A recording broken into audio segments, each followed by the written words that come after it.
یہ نعرہ بظاہر تو بہت اچھا لگتا ہے، سنائی دینے میں بہت اچھا سا محسوس ہوتا ہے، لیکن میں اور آپ اس نعرے کی حقیقت کی تہ میں اتر کر کے دیکھتے ہیں تو یاد رکھے یہ نعرہ اتنا خطرناک، اتنا خطرناک، اتنا زہریلا نعرہ ہے کہ اس نعرے نے امت کے بعض افراد کو انکار سنت کے راستے پر لا کھڑا کیا ہے۔ یہ نعرہ اتنا خطرناک ہے کہ اس نعرے نے امت کے بعض افراد کے سینوں کو بغض صحابہ اکرام رضی اللہ عنہم اجمعین کے لیے چوڑا کر دیا ہے۔ یہ نعرہ اتنا خطرناک ہے کہ امت کے بعض افراد کو منہج سلف سے بغاوت کرنے پر لا کھڑا کیا ہے کہ سب کو پڑھو، سب کو سنو۔ یہ نعرہ کسی زہر سے کم نہیں ہے۔ رب العالمین قرآن مجید میں کیا کہتا ہے؟ سورہ نساء کے اندر اللہ تعالیٰ نے کہا وَقَدْ نَزَّلَ عَلَيْكُمْ فِي الْكِتَابِ أَنْ إِذَا سَمِعْتُمْ آيَاتِ اللَّهِ يُكْفَرُ بِهَا وَيُسْتَهْزَأُ بِهَا فَلَا تَقْعُدُوا مَعَهُمْ حَتَّى يَخُوضُوا فِي حَدِيثٍ غَيْرِهِ إِنَّكُمْ إِذًا مِثْلُهُمْ۔ رب العالمین کہتا ہے کہ اللہ تعالیٰ نے تمہارے پاس اپنی کتاب میں یہ حکم اتار چکا ہے کہ جب تم کسی ایسی مجلس میں بیٹھو جس مجلس میں رب العالمین کے آیتوں کے ساتھ کفر کیا جا رہا ہو، اس کی آیتوں کا مذاق اڑایا جا رہا ہو، تو اس مجلس سے اٹھ جاؤ، اس مجلس سے اٹھ جاؤ، اگر جب تک کہ وہ اس کے علاوہ اور باتیں نہ کرنے لگے۔ اگر آپ اس مجلس میں بیٹھے رہو گے تو آپ بھی اس وقت انہی میں سے ہو جاؤ گے۔ ضحاک کہتے ہیں کہ عبداللہ بن عباس رضی اللہ عنہما اس آیت کریمہ کی تفسیر میں کہتے ہیں دخل فی هذه الآیہ کل محدث فی الدین وکل مبتدع الی یوم القیامہ۔ کہتے ہیں کہ اس آیت کریمہ میں قیامت تک آنے والے وہ تمام لوگ شامل ہیں جو دین میں نئی نئی چیزیں ایجاد کرتے ہیں جو اہل بدعت ہے۔ اور شیخ سعدی رحمہ اللہ کہتے ہیں اس آیت کریمہ کے بارے میں وَكَذَلِكَ الْمُبْتَدِعُونَ عَلَىٰ اخْتِلَافِ أَنْوَاعِهِمْ، کہتے ہیں کہ اس آیت کریمہ میں اہل بدعت اپنے تمام اقسام کے ساتھ شامل ہے۔ اب رب العالمین کے اس فرمان کو آپ اپنی آنکھوں کے سامنے رکھیں، اور دو اقوال میں نے آپ لوگوں کی خدمت میں پیش کیے ہیں اختصار کے ساتھ۔ اس کے علاوہ بہت سارے اقوال بھرے پڑے ہیں جو مجھے اور آپ کو اس بات کا پیغام دیتے ہیں کہ اہل بدعت کی مجالس کو نہیں اختیار کیا جائے گا۔ خواہ اہل بدعت کی مجالس اختیار کرنے کی جو بھی شکل ہمارے یہاں پر پائی جا رہی ہے، اب چاہے وہ بالمشافہ ہو، یعنی ایک شخص بیٹھا ہوا ہے اور بدعتی اس کے سامنے بیٹھ کر کے اس کو درس دے رہا ہے، یہ ایک شکل ہے، یعنی روبرو اس سے شریعت کے علوم کو حاصل کرنا، یا سوشل نیٹ ورک کے ذریعے سے یوٹیوب ہو یا اور پلیٹ فارم ہو سوشل میڈیا کے کسی بھی ناحیے سے، یا ان کی کتابوں کو ہاتھ میں لے کر کے پڑھنا ہو، ہر ناحیے سے، ہر اعتبار سے اہل بدعت کی مجالس کو اختیار نہیں کیا جائے گا، ان سے شریعت کے علوم کو حاصل نہیں کیا جائے گا۔ اگر آپ کے پاس طاقت ہے، استطاعت ہے، اگر آپ ان کی مجالس میں بیٹھتے ہیں اور ان کی غلط بیانیوں پر نکیر کرنے کی آپ کے پاس طاقت ہے تو آپ ان پر نکیر کریں گے، جو کہ ہمارا فرض منصبی ہے۔ اس پر آپ نے پورا خطبہ جمعہ سن چکا ہے۔ میرے بھائیوں، اہل بدعت کی مجالس میں بیٹھ کر کے ان سے استفادہ، ان سے فائدہ اٹھانے کی ذرہ برابر بھی شریعت مجھ کو اور آپ کو گنجائش نہیں دیتی ہے۔ اور ان لوگوں کے اصول پر، ان لوگوں کے پھس پھسے نعرے پر نہ جانا جو کہتے ہیں کہ ہر کسی کو پڑھا جائے، ہر کسی کو سنا جائے، اور جو حق باتیں ہو انہیں لی جائے، اور جو حق باتیں نہیں ہیں انہیں چھوڑ دیا جائے۔ اور بات تو یہ بھی کہتے ہیں کہ جن کے یہاں پر بہت سارا انحراف پایا جاتا ہے، جن کے یہاں پر بہت سارا عقدی بگاڑ ہے، ان کے پاس بگاڑ تو ہے، اچھائیاں بھی ہوگی نا، یہی باتیں کہتے ہیں۔ بھائی وہ بھی تو قرآن و حدیث کی باتیں کرتے ہیں، وہ بھی اچھے اچھے واقعات، قصے، کہانیاں بیان کرتے ہیں، قرآنی آیتیں پیش کرتے ہیں، احادیث مبارکہ کو پیش کرتے ہیں۔ تو میرے بھائیوں یاد رکھیں، وہ بھی قرآن کی بات کرتے ہیں، احادیث مبارکہ کی بات کرتے ہیں، لیکن سلف صالحین کے فہم کے مطابق نہیں، اپنے خواہشات کے مطابق پیش کرتے ہیں۔ اب میں اس کی بہت ساری مثالیں ہیں۔ ہمارے علماء کرام نے اہل بدعت، ہاں خواہش پرستوں کو سننے سے سختی کے ساتھ روکا ہے۔ اب اس کی مثالیں دیکھ لو۔ اب عورتیں، ہماری عورتوں کی بات کریں یا پھر مردوں کی بات کریں، ہمارے علماء نے کافی رد کر دیے ہیں، کافی تحریریں لکھ چکے ہیں کہ اہل باطل کو نہ سنا جائے۔ قرآن و حدیث کی روشنی میں، ائمہ سلف کے اقوال کی روشنی میں اس بات کو ثابت کر دیا ہے کہ اہل بدعت سے علم حاصل نہیں کیا جا سکتا ہے۔ اب ہمارے بہت ساری عورتیں، مرد حضرات ڈاکٹر ذاکر نائک کو سنتے ہیں، ایک زمانے سے سن لیتے آ رہے ہیں۔ اب جب انہیں کہا جائے کہ بھائی نہ سنیں تو ان کو جھٹکا لگ جاتا ہے، یہ مولوی صاحب یہ کیا بات کہہ دیے بھائی، اتنے بڑے عالم، بھائی میری اوقات کیا ہے، میں ایک ادنا سا طالب علم ہوں، لیکن ہمارے اکابر علماء کرام نے سختی کے ساتھ منع کیا ہے نہ سنا جائے۔ اب ان کی گمراہیوں کو، بد عقیدگیوں کو آپ کے سامنے پیش کیا جائے تو پورا جمعہ ختم ہو جائے گا، لیکن ان کی بد عقیدگیاں ختم نہیں ہوگی۔ اتنا انحراف ڈاکٹر ذاکر نائک صاحب کے پاس پایا جاتا ہے۔ وہ سرے بڑے محفل میں، کل قیامت کے دن جب اللہ تعالیٰ جنتیوں کو جنت میں داخل کرے گا تو وہ دیدار الہی کا انکار کر رہے ہیں کہ اعلیٰ لیول کے جو مومنین ہوں گے وہی اللہ کا دیدار کریں گے، اور جو نیچے طبقے کے مومنین ہوں گے ان کو اللہ تعالیٰ کا دیدار نصیب نہیں ہوگا۔ لیکن قرآن و حدیث کے دلائل، اسلاف امت کے اقوال اس بات پر شاہد ہے کہ کل قیامت کے دن جنت میں ہر مومن رب العالمین کا دیدار کرے گا۔ اب ڈاکٹر صاحب یہ بات کہتے ہیں لیکن سمجھنے والوں کو یہ بات سمجھ نہیں آتی ہے۔ بھائی اس سے آدمی کا ایمان متاثر ہو سکتا ہے، یہ بہت ہی خطرناک بات انہوں نے کہی ہے۔ اور ایک مثال لے لو، جب ان کا انٹرویو لیا گیا، ان سے پوچھا گیا کہ آپ اپنا آئیڈیل کس کو مانتے ہیں، آپ اپنا ہیرو کس کو مانتے ہیں، تو ڈاکٹر ذاکر نائک صاحب نے بڑی صراحت کے ساتھ اس بات کو کہا ہے کہ میں اپنا آئیڈیل رہنما ڈاکٹر اسرار کو مانتا ہوں۔ ایک گمراہ مفسر ہے، ڈاکٹر ذاکر نائک کہتے ہیں کہ میں اس کو اپنا آئیڈیل مانتا ہوں۔ اب اور اتنی ہی بات نہیں ہے، ڈاکٹر ذاکر نائک صاحب اخوانی علماء کو اپنا رہبر و رہنما کے طور پر پیش کر رہے ہیں۔ کون اخوانی؟ جو حکومت الہیہ کے لیے غلط ڈھونگ رچنے والے، غلط خیالات، افکار کو امت کے سامنے پیش کر کے قرآن و حدیث کی تعلیمات کے ساتھ روگردانی کرنے والے، یہ اخوانی لوگوں کو ڈاکٹر ذاکر نائک صاحب اپنا ہیرو آئیڈیل مانتے ہیں۔ اب ہماری خواتین ان کو سنتی ہے، اب ہمارے مرد بھی ان کو سنتے ہیں اور کہتے ہیں کہ نا بھائی ایسی بات نہ کہنا، ان کے پاس غلط بیانیاں بھی ہوں گی، غلط چیزیں بھی ہوں گی، لیکن اچھائیاں بھی تو ان کے پاس ہوں گی نا۔ بہت سارا خیر انہوں نے کیا ہے، بہت ساری اچھائیاں انہوں نے جمع کی ہے۔ تو میرے بھائیوں یاد رکھیں، شریعت اسلامیہ کا یہ اصول ہے کہ آدمی جب بڑے محفل، بڑے مجموعے میں غلط بیانیاں کرتا ہے تو وہاں پر اس کی اچھائیوں کو نہیں دیکھی جائے گی۔ شریعت اسلامیہ سے آپ مثالیں لے لیں۔ عبداللہ بن عمر رضی اللہ عنہما کے پاس دو تابعین نے معبد الجہنی کی مذمت کر رہے تھے، اس کے بارے میں برا بھلا کہہ رہے تھے، تو عبداللہ بن عمر رضی اللہ عنہما سن کر کے اس کی تعریف نہیں کی کہ انہوں نے اچھائیاں بھی کی ہے، اس کے پاس خیر بھی ہے، اس کا رد کیا اور کہا کہ معبد الجہنی سے اگر آپ کی ملاقات ہوتی ہے تو اس سے کہنا کہ میں اس سے بری ہوں۔ اور عبداللہ بن عباس رضی اللہ عنہما جب خوارج سے مناظرہ کرنے کے لیے گئے تو وہاں جا کر کے یہ نہیں کہا کہ آپ بڑے نمازی ہو، متقی ہو، پرہیزگار ہو، اللہ سے ڈرنے والے ہو، آپ کی نمازوں کی کیا باتیں، آپ کی روزوں کی کیا باتیں۔ اللہ کے نبی علیہ الصلوۃ والسلام نے جن کے بارے میں کہا یہ خوارج ہے، کہا کہ ان کی نمازیں اتنی زیادہ ہوں گی نا، اگر آپ ان کی نمازوں کو، اپنی نمازوں کو میچ کرو گے تو آپ اپنی نمازوں کو ان کی نمازوں کے سامنے پھیکا سمجھو گے۔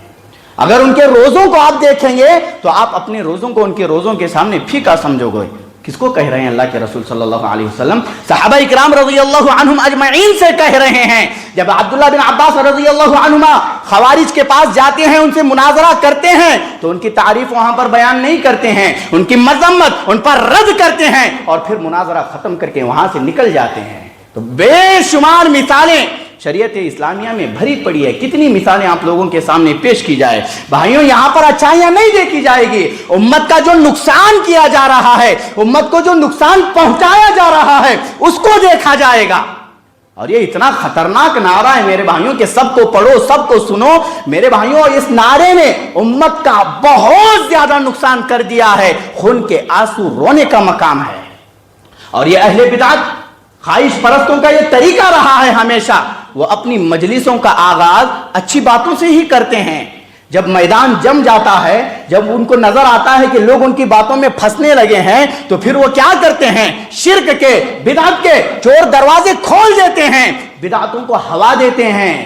اور پھر کیا کرتے ہیں؟ اللہ رب العالمین کا جو حق ہے، اللہ رب العالمین کا جو حق ہے کہ کائنات میں تصرف کرنا، یہ کس کا حق ہے؟ اللہ کا حق ہے. اب یہ مولوی لوگ کیا کرتے ہیں؟ یہ پیری فقیری لوگ، کھیلنے والے لوگ کیا کرتے ہیں؟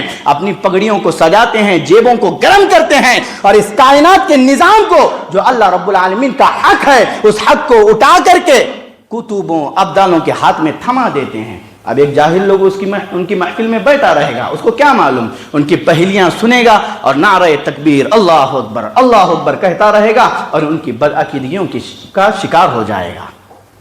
امام مفضل بن محلحل رحمہ اللہ کہتے ہیں کہ کسی بھی بدعتی کی مجلس میں جب تم بیٹھو گے نا، وہ اپنی مجلس کا آغاز بدعت سے نہیں کرتا ہے، کیونکہ اگر وہ اپنی مجلس کا آغاز بدعت سے کرے گا تو آپ اس کی مجلس کو چھوڑ کر کے چلے جاؤ گے، اٹھ کر کے چلے جاؤ گے. اسی لیے وہ اپنی مجلس کا آغاز ان احادیث مبارکہ سے کرتا ہے جو سنت کی عظمت پر دلالت کرتی ہے.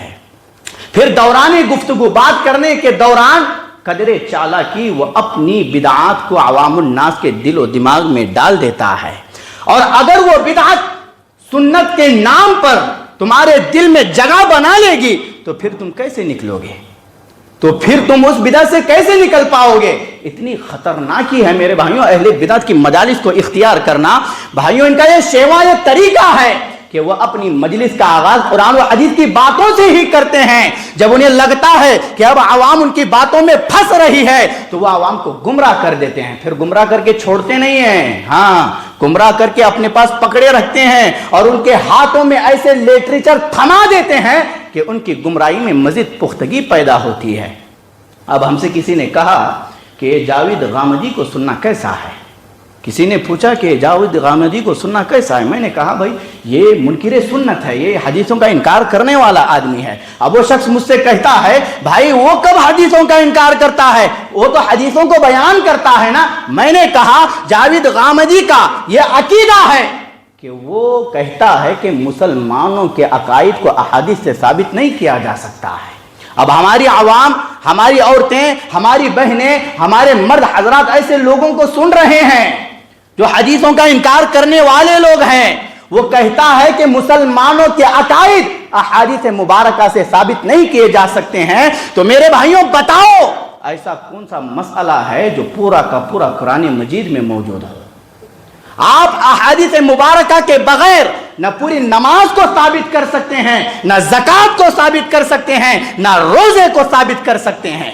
بھائی یہ انکار سنت، حدیثوں کا انکار کرنے والے لوگ ہیں. جب ہماری خواتین، ہماری عورتیں، ہماری بہنیں، ہمارے مرد حضرات ان لوگوں کو سنیں گے، گمراہ نہیں ہوں گے تو اور کیا ہوں گے؟ اب کوئی آدمی آ کر کے کہے کہ بھائی فلاں آدمی کو پڑھنا مجھے بڑا اچھا لگتا ہے، ان کا آرٹیکل بڑا زبردست ہوتا ہے، کیا لکھتے ہیں بھائی، بڑا زبردست طریقے سے لکھتے ہیں. کوئی آ کر کے کہتا ہے، لیکن اس کو معلوم نہیں ہے کہ اس آدمی کا منہج کیا ہے، اس آدمی کا طریقہ کیا ہے، اس آدمی کا راستہ کیا ہے، اس کو معلوم نہیں، بس اس کو پڑھا جا رہا ہے. بھائیوں جب ایسے آپ پڑھو گے، سنو گے، تو آپ کی گمراہی میں کوئی شک باقی رہے گا؟ آپ منٹوں میں گمراہ ہو جائیں گے. اللہ کے رسول صلی اللہ علیہ وسلم اپنے اصحاب رضی اللہ عنہم اجمعین کو منع کر رہے ہیں دیگر آسمانی کتابوں کو پڑھنے سے. یہ آج کل کی کتابیں نہیں ہیں، دیگر آسمانی کتابوں کو پڑھنے سے اللہ کے رسول صلی اللہ علیہ وسلم اپنے صحابہ کرام رضی اللہ عنہم اجمعین کو منع کر رہے ہیں. کیوں منع کر رہے ہیں؟ کیونکہ ان آسمانی کتابوں میں تحریف ہو چکی ہے، تبدیل ہو چکی ہے، حق کے ساتھ باطل کی ملاوٹ ہو چکی ہے. اگر تم پڑھو گے تو گمراہ ہو جاؤ گے. اللہ کے نبی علیہ الصلوۃ والسلام کا دور ہے، صحابہ کرام رضی اللہ عنہم اجمعین ہے، ان سے اللہ کے رسول کہہ رہے ہیں، تو میری اور آپ کی کیا بات ہے؟ اللہ کے رسول صلی اللہ علیہ وسلم نے، جابر رضی اللہ عنہ کہتے ہیں کہ عمر بن خطاب رضی اللہ عنہ یہودیوں کی کتابوں کا بعض نسخہ لے کر کے اللہ کے رسول صلی اللہ علیہ وسلم کے پاس آئے. جب آئے تو اللہ کے رسول صلی اللہ علیہ وسلم نے ان کی تھپتپائی نہیں کی, ان کو شاباشی نہیں دی, واہ واہ کیا کام کر رہے ہو, حق کے ساتھ تم باطل کو بھی پڑھ رہے ہو. ہاں نہیں, اللہ کے رسول صلی اللہ علیہ وسلم نے منع کیا, روکا اور کہا امتحوکون یا ابن الخطاب والذی نفسی بیدہ لقد جئتکم بها بیضاء نقیۃ لا تسألوهم عن شيء فيخبركم بحق فتكذبوا به أو بباطل فتصدقوا به والذي نفسي بيده لو أن موسى كان حيا ما وسعه إلا أن يتبعني. مسند احمد کی روایت ہے. اللہ کے رسول صلی اللہ علیہ وسلم نے کہا, اے عمر بن خطاب, کیا تم ابھی بھی متردد ہو, تردد میں پڑے ہوئے ہو؟ اس ذات کی قسم ہے جس کے ہاتھ میں میری جان ہے, میں تمہارے پاس ایسی صاف ستھری شریعت لے کر کے آیا ہوں, یعنی ان یہودیوں سے کچھ نہ پوچھا کرو. اگر وہ آپ کو حق بات بتلائیں گے تو آپ اس بات کو جھٹلا دو گے, اس بات کی تکذیب کرو گے. اگر وہ تمہیں کوئی غلط بات بتائیں گے تو اس غلط بات کو آپ سچ مان بیٹھو گے. اس ذات کی قسم جس کے ہاتھ میں میری جان ہے, اگر موسیٰ علیہ السلام بھی زندہ ہوتے تو انہیں میری اتباع کے بغیر کوئی چارہ نہ ہوتا. اللہ کے رسول صلی اللہ علیہ وسلم جس شخصیت کو منع کر رہے ہیں وہ عمر بن خطاب رضی اللہ عنہ ہے, اور یہ بات بتا رہے ہیں اگر تم ان کی کتابوں کو پڑھو گے تو یاد رکھنا وہ تمہیں کوئی غلط بات بتا دیں گے اور تم اس بات کو سچ سمجھ کر کے اپنے دل میں بٹا لو گے, اور یہی تمہارے گمراہ ہونے کے لیے کافی ہو جائے گا. اور آج بھی عوام الناس علماء حق, علماء سلف کو چھوڑ کر, داعیان کتاب و سنت کو چھوڑ کر ایسے لوگوں کو سن رہے ہیں جو اماموں کی طرف دعوت دینے والے ہیں, جو پیروں کی طرف بلانے والے ہیں, جو فقیری مرشدی کا کھیل کھیلنے والے لوگ ہیں, جو انکار سنت کا پرچار کرنے والے ہیں, جو خواہشات نفس میں ڈوبے ہوئے لوگ ہیں. ایسے لوگوں کو آج یہ امت سن رہی ہے. جب ایسے لوگوں کو آپ سنو گے تو یاد رکھنا آپ کے جو ذہنی توازن ہے وہ کمزور ہو جائے گا, آپ کی دماغی حالت کمزور ہو جائے گی, اور آپ سمجھ نہیں پاؤ گے کہ حق کیا ہے, باطل کیا ہے. پھر آپ حق کو باطل کے ساتھ ملاؤ گے, باطل کو حق کے ساتھ ملا بیٹھو گے. اتنا خطرناک نتیجہ اس کا نکلتا ہے, یہ کوئی معمولی چیز نہیں ہے. جب اللہ کے رسول صلی اللہ علیہ وسلم نے عمر بن خطاب رضی اللہ عنہ کو نصیحت کی کہ ان کی کتابیں نہ پڑھنا, تو اس نصیحت کا فائدہ عمر بن خطاب رضی اللہ عنہ پر ہوا. امام ابن تیمیہ رحمہ اللہ کہتے ہیں کہ عمر رضی اللہ عنہ کے دور خلافت میں جب اسکندریہ فتح ہوا تو وہاں پر اہل روم کی بہت ساری کتابیں ملی, وہاں پر اہل روم کی بہت ساری کتابیں ملی. تو عمر رضی اللہ عنہ سے ان کتابوں کے بارے میں پوچھا گیا کہ اے امیر المؤمنین ان کتابوں کا کیا کیا جائے. تو عمر بن خطاب رضی اللہ عنہ نے صراحت کے ساتھ کہا کہ ان کتابوں کو جلا دیا جائے. عمر رضی اللہ عنہ نے ان کتابوں کو جلانے کا حکم دیا اور کہا کہ ہمارے لیے اللہ رب العالمین کی کتاب ہی کافی ہے. عزیزان ملت, میرے اور آپ کے پاس رب کا قرآن موجود ہے, نبی علیہ الصلوۃ والسلام کی احادیث مبارکہ موجود ہے, اور سلف صالحین کا فہم موجود ہے. تو پھر کیوں ہم اہل باطل کو سن رہے ہیں, اہل باطل کی کتابوں کو پڑھ رہے ہیں؟ میرے بھائیوں, یہ کوئی معمولی چیز نہیں ہے. آپ اور میں کیا ہے, ہاں جدید نئے فارغین بھی اپنا راستہ چینج کر لیتے ہیں, جو مدارس میں 7 8 سال پڑھ کر کے بھی وہ اپنا رخ پٹری چینج کر لیتے ہیں. کیوں؟ اہل باطل کو سننے کی وجہ سے, ان کی کتابوں کو پڑھنے کی وجہ سے, ان خواہشات نفس کے پجاریوں کو پڑھنے کی وجہ سے وہ بھی حق کا راستہ چھوڑ دیتے ہیں. اور جب ان کو منہج سلف پر آنے کی دعوت دی جاتی ہے تو وہ کسی ایک کا بھی نہیں سنتے ہیں. اتنا خطرناک نتیجہ اس کا نکلتا ہے گمراہ لوگوں کو سننے کا. اور یہ گمراہیاں, یہ غلط افکار, باطل نظریات اچانک آپ پر اٹیک نہیں کرتے ہیں کہ آپ رات میں سوئے تو صحیح العقیدہ تھے, سلفی تھے, اہل حدیث تھے, کتاب و سنت کے پیروکار تھے, صبح اٹھے تو پھر باطل نظریات و افکار کا شکار ہو گیا. ایسے نہیں ہوتا ہے.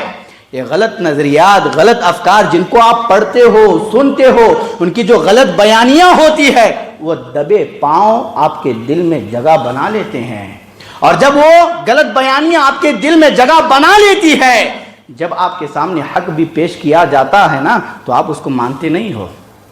پھر ان حق کی باتوں کو بھی آپ تنگ نظری سے دیکھنا شروع ہو جاتے ہیں. پھر سہولت کاری آپ کے اندر آ جاتی ہے، پھر آپ آسانیاں تلاش کرنے والے بن جاتے ہیں۔ امام مروزی رحمہ اللہ نے امام احمد رحمہ اللہ سے پوچھا کہ میں نے کتاب عاریتاً خرید لی ہے اور اس کتاب میں شریعت کی مخالف چیزیں موجود ہیں، یعنی شریعت کے خلاف چیزیں پائی جا رہی ہے، تو میں اس کتاب کا کیا کروں؟ تو امام احمد رحمہ اللہ نے کہا کہ اس کتاب کو جلا دو یا پھاڑ دو۔ یہ نہیں کہا کہ پڑھو اور ان کا دفاع کرو، نہیں کہا بھائی پڑھ کر کے دفاع کرنا یہ صرف اہل حق کا کام ہے، جن کے پاس اچھا خاصا رسوخ ہے، وہ شریعت کے علوم کو اچھی طریقے سے جانتے ہیں، یہ ان علماء کا کام ہے۔ اگر آپ اہل باطل کی کتابوں کو پڑھو گے، سنو گے تو ان کا شکار بڑی آسانی سے ہو جاؤ گے۔ امام احمد رحمہ اللہ نے کہا کہ اس کتاب کو جلا دو یا پھاڑ دو، کیونکہ اہل بدعت اپنی کتابوں میں بدعت کو داخل کرتے ہیں اور میں ان چیزوں سے سختی کے ساتھ روکتا ہوں۔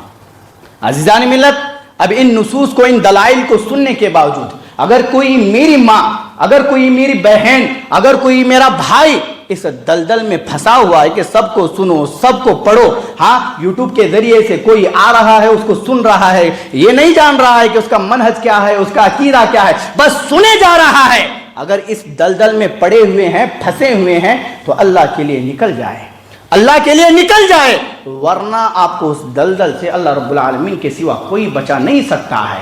یہ دلدل کوئی معمولی نہیں ہے کہ آدمی پھنسا اور نکل گیا۔ بھائی اگر آپ پھنسے ہیں تو فوری طور پر نکلنے کی کوشش کریں، ورنہ یہ دلدل آپ کی آخرت کو تباہ و برباد کر دے گا۔ امام البانی رحمہ اللہ کہتے ہیں کہ بعض نوجوانوں کا تعامل دیکھ کر کے مجھے بڑا تعجب ہوتا ہے۔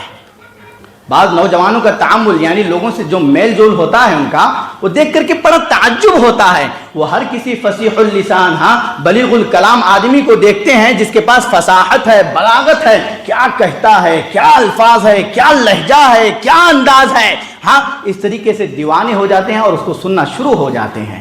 امام البانی رحمہ اللہ کہتے ہیں کہ سلف صالحین اہل بدعت کی مجالس کو اختیار کرنے سے سختی کے ساتھ روکتے تھے، اور امام البانی رحمہ اللہ کہتے ہیں کہ سلف صالحین کی یہ سختی مجھے بڑی پسند ہے، مجھے بڑی پسند ہے۔ اسی لیے میرے بھائیوں، میری اور آپ کی کیا مجال ہے؟ سلف صالحین خود اپنے آپ پر بدعت کا خوف کھاتے تھے، ڈرتے تھے۔ میں اور آپ کس کھیت کی مولی ہے بھائی؟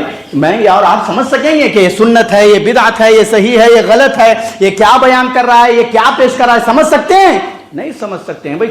جب سلف صالحین اپنے آپ پر ڈر محسوس کر رہے ہیں تو میں اور آپ کیوں ہر ایرے غیر نتو خیرے کو سن رہے ہیں، پڑھ رہے ہیں؟ نہیں پڑھنا چاہیے، نہیں سننا چاہیے۔ اور یہ اہل بدعت جو ہوتے ہیں خفیہ انداز میں، بالکل خفیہ طور پر اپنی بد عقیدگیوں کو لوگوں کے اندر، لوگوں کے دل و دماغوں میں ڈالتے ہیں۔ آپ مثال کے ذریعے سے سمجھیے گا تو بات آپ کو سمجھ میں آ جائے گی۔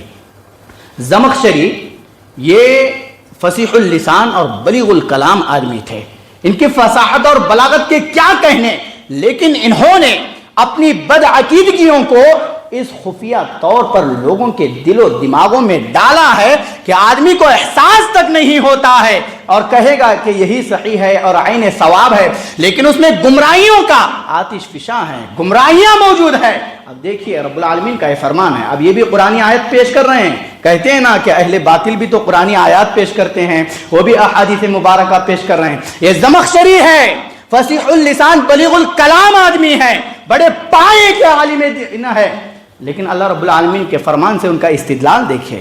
اللہ رب العالمین کہتا ہے قرآن مجید میں فَمَنْ زُحْزِحَ عَنِ النَّارِ وَأُدْخِلَ الْجَنَّةَ فَقَدْ فَازَ، جس کو جہنم سے بچا لیا گیا اور جنت میں ڈال دیا گیا، یہ کامیاب انسان ہے۔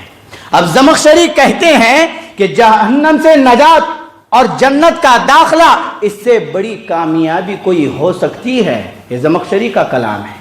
کہتے ہیں کہ جہنم سے نجات اور جنت کا داخلہ یہی سب سے بڑی کامیابی ہے، اور زمخشری اپنے اس کلام کے ذریعے سے وہ رب العالمین کے دیدار کا انکار کر رہے ہیں۔ آپ کو معلوم، وہ رب العالمین کے دیدار کا انکار کر رہے ہیں کہ اہل مومن اللہ کو دیکھیں گے، قرآن و حدیث کے دلائل اس پر موجود ہے، لیکن وہ اپنے اس کلام کے ذریعے سے رب العالمین کو دیکھنے کا انکار کر رہے ہیں۔ اب آدمی کیا سمجھے گا؟ وہ تو یہی مانے گا کہ جہنم سے نجات اور جنت میں داخلہ سب سے بڑی کامیابی ہے، واقعی معنوں میں کامیابی ہے، لیکن یاد رہے کہ جہنم سے نجات اور جنت میں داخلے سے عظیم کامیابی اور انعام رب العالمین کا دیدار ہے۔ سب سے بڑی کامیابی رب العالمین کا دیدار ہے، اور معتزلہ رب العالمین کے دیدار کا انکار کرتے ہیں۔ اور آج بھی ایسے بہت سارے لوگ پائے جا رہے ہیں، جیسے ڈاکٹر اسرار ہے، ڈاکٹر زبیر ہے، ہاں مولانا مودودی، وحید الدین خان، جاوید غامدی، جنہوں نے اسلام کے نام پر اپنے غلط افکار، نظریات کو اور سنت کی خدمت کے نام پر غلط افکار، غلط نظریات کو امت کے اندر پھیلایا ہے، جس کا نتیجہ کیا نکلا؟ جس کا نتیجہ انکار سنت کا یہ شجرہ زقوم پھلدار ہونے لگا، یہ درخت جو ہے پھلدار ہونے لگا، اور امت کے کئی نوجوان، کئی افراد اپنے عقیدے منہج سے ہاتھ دھو بیٹھے ہیں۔ کیوں؟ ان کو سننے کی وجہ سے، ان کو پڑھنے کی وجہ سے۔ اس لیے میرے بھائیوں، یہ میرا پیغام درد بھرا ہے۔ اگر آپ لوگوں میں سے بھی کوئی کسی کا منہج عقیدہ جانے بغیر سنتے ہیں، پڑھتے ہیں، تو اللہ کے لیے نہ سنے نہ پڑھے، بچ جائے اور خالص سلفی علماء اکرام کو، علماء حق کو سنیں، کیونکہ یہ علماء جو ہوتے ہیں علماء سو ہے، پیٹ پرست ہے، یہ آپ کو بظاہر اپنے اقوال کے ذریعے سے جنت کی طرف بلانے والے ہوتے ہیں، لیکن ان کے اعمال، ان کے کرتوت آپ کو جہنم کی طرف بلا رہے ہوتے ہیں۔ اور ان کے اعمال، ان کے کرتوت اس بات کی خود گواہی ہی ہے کہ ان علماء کو، علماء سو کو، پیٹ پرست علماء کو نہ سنا جائے۔ ہمارے اسلاف اپنی امت، نبی علیہ الصلوۃ والسلام کی امت کے بڑے خیر خواہ تھے۔ بھائی آدمی کو کیا ہے، سب کو سنو، سب کو پڑھو کر کے اپنے عقیدے منہج کو برباد نہیں کرنا چاہیے۔ سب کو سنو، سب کو پڑھو، اس سے بچ کر کے اپنے عقیدے اور منہج کی حفاظت کرنی چاہیے۔ سلف صالحین اہل بدعت کی کتابوں کو پڑھنے سے، ان کو سننے سے سختی کے ساتھ منع کرتے تھے۔ امام ابن الجوزی رحمہ اللہ حسن بن صالح رحمہ اللہ کا ایک قول نقل کرتے ہیں، کہتے ہیں کہ شیطان جو ہے نا، ایک ہی کڑوے راستے سے آدمی کو گمراہ نہیں کرتا ہے، اس کے پاس اس کے علاوہ اور بھی بہت ساری راہیں ہوتی ہے، راستے ہوتے ہیں۔ کہتے ہیں ان الشیطان یفتح للعبد 99 بابا من ابواب الخیر لیدرک به بابا واحدا من ابواب الشر۔ کیا کہتے ہیں کہ شیطان انسان کے سامنے 99 خیر کے راستے کھولتا ہے۔ کیوں یہ خیر کے راستے کھول رہا ہے؟ تاکہ اس کو ایک شر کے راستے میں پھنسانے کے لیے، تاکہ وہ اسے ایک شر کے راستے میں پھنسا لے۔ وہ 99 خیر کے راستے کھولتا ہے۔ تو آپ اندازہ لگاؤ کہ یہ اہل بدعت بھی اچھی اچھی باتیں آپ کے سامنے 99 کریں گے، ایک ایسی بات کریں گے جس سے کیا ہے، آپ انہی کے ہو جائیں گے، انہی کے ہو کر کے رہ جائیں گے، اور آپ کے سامنے کتاب و سنت کے دلائل، سلف صالحین کے اقوال، ساری چیزیں بیکار جائیں گی۔ کیوں؟ کیونکہ انہوں نے 99 خیر کے راستے کھولے، اور وہ خیر کے راستوں کو آپ نہیں دیکھیں گے، نظر انداز کر دیں گے۔ ایک شر کا راستہ جس میں آپ جکڑ چکے ہیں، وہاں سے نہیں نکل پائیں گے۔ اسی لیے میرے بھائیوں، ان بربادیوں سے بچنا چاہتے ہیں تو سلف صالحین سے اپنا رشتہ مضبوط کرے، ان سے جڑے رہے، صحابہ اکرام رضی اللہ عنہم اجمعین کے اصول و ضابطوں کے مطابق ہی اپنی زندگیوں کو گزارنے کی کوشش کریں، ورنہ یاد رہے امام ابن بطہ رحمہ اللہ کہتے ہیں کہ ہم نے ایسے بڑے بڑے لوگوں کو بھی دیکھا ہے جو اہل بدعت پر لعن و طعن کیا کرتے تھے، انہیں برا بھلا کہتے تھے، لیکن جب ان کی مجلسوں میں بیٹھنا شروع ہوئے تو انہی کے ہو کر کے رہ گئے۔ کیا کہتے تھے؟ ہم نے ایسے بڑے بڑے لوگوں کو دیکھا ہے جو اہل بدعت پر لعن و طعن کیا کرتے تھے، ان پر رد کرتے تھے، جب ان کے ساتھ بیٹھنے لگے، اٹھنے لگے تو انہی کے نظریات، افکار کے حامل ہو گئے۔ اللہ اکبر کبیرہ۔ میرے بھائیوں، عمران بن حطان، انہوں نے خارجی عورت سے نکاح اس غرض سے کیا تھا کہ اس کو خارجیت سے نکالیں گے، اس کو خارجیت سے باہر نکالیں گے، لیکن ہوا یوں کہ وہی خارجی بن گئے۔ یہ نتیجہ نکلتا ہے۔ تو میرے بھائیوں، اہل بدعت کی مجالس کو نہ اختیار کیا جائے، نہ انہیں پڑھا جائے، نہ انہیں سنا جائے۔ ہر اچھا بولنے والا اچھا نہیں ہوتا ہے، ہر کسی کا انداز اچھا نہیں ہوتا ہے۔ کہ اچھا انداز اپنا لیا تو اس کا مطلب یہ نہیں کہ وہ قرآن و حدیث کو سلف صالحین کے مطابق ہی پیش کر رہا ہے۔ فلاں کیا اچھا بولتا ہے، بھائی فلاں کا مزہ آتا ہے سننے، کیا آرٹیکل ہوتا ہے، کیا لیکچر ہوتا ہے، کیا ان کی کتابیں، کیا صلاحیت، کیا قابلیت، نہ جانا۔ امام ابن سیرین رحمہ اللہ کہتے ہیں، خلاصے کے طور پر یہ بات پیش کر کے اپنی بات کو ختم کرتا ہوں، امام ابن سیرین رحمہ اللہ کہتے ہیں ان ھذا العلم دین فانظروا عمن تأخذون دینکم، یہ جو علم ہے یہ دین ہے، اور تم دیکھو کہ اس علم کو کس سے حاصل کر رہے ہو۔ آپ کو دیکھنا چاہیے کہ بھائی میں کس سے علم حاصل کر رہا ہوں، کیا یہ اہل سنت والجماعت سے تعلق رکھتا ہے، کیا یہ منہج سلف سے تعلق رکھتا ہے، کیا یہ کتاب و سنت کا دعوے دار ہے، کتاب و سنت پر عمل کرنے والا ہے؟ اگر ہے تو اس سے علم حاصل کیا جائے، اگر اسی کے برعکس اگر کوئی خواہشات کی دعوت دینے والا ہے، بلانے والا ہے، بڑے بڑکوں کی باتوں کی طرف بلا رہا ہے، تو ایسے لوگوں کو نہ سنا جائے اور ایسے لوگوں سے علم نہ لیا جائے، ان کی باتوں کو سن کر کے ان کی باتوں پر عمل نہ کیا جائے، ورنہ آپ کی آخرت تباہ و برباد ہوگی، اور جس منہج پر، جس عقیدے پر آج آپ قائم و دائم ہیں، اس عقیدے سے، اس منہج سے ہاتھ دھو بیٹھیں گے۔ ہم رب العالمین سے دعا کرتے ہیں کہ جو کچھ باتیں کہی گئی ہے، الہ العالمین مجھ کو اور آپ کو ان باتوں پر عمل کرنے والا بنائے، اور ہم رب العالمین سے دعا کرتے ہیں کہ ہمارے بھائی جہاں جہاں پریشان حالت میں زندگی گزار رہے ہیں، اللہ رب العالمین ان کی پریشانیوں کو دور فرمائے، اور ہم رب العالمین سے دعا کرتے ہیں کہ ہمارے جو بھائی کتاب و سنت سے، صحیح عقیدوں سے دور ہے، رب العالمین مجھ کو اور آپ کو یہ ذریعہ، یہ سبب بنائے کہ میں اور آپ ان کو صحیح عقیدے کی طرف، کتاب و سنت کی طرف لانے والے بنیں۔ آمین وآخر دعوانا الحمدللہ۔